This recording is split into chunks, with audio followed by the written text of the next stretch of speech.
Hello, Dolphins.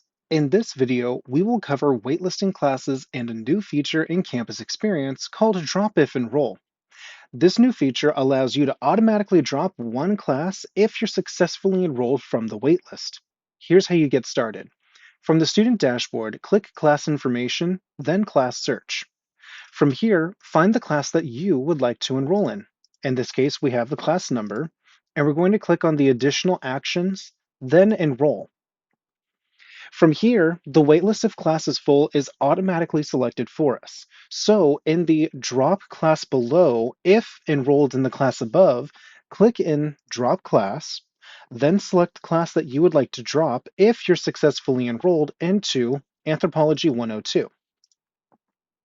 Click Save, then click Enroll. In the enrollment results, we will see that we are successful for this enrollment. If you are not successful, read the error message and resolve. If you need assistance with that, contact the registrar's office and they'll be more than happy to assist you.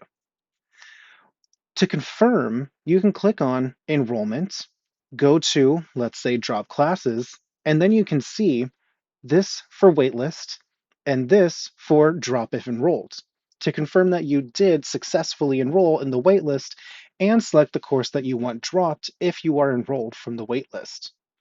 Thanks for watching our video on how to drop if enrolled, and it's a quick way for you to manage your waitlisted classes without any extra steps. If you have any questions about enrollment, please contact the registrar's office as they're always here to help you.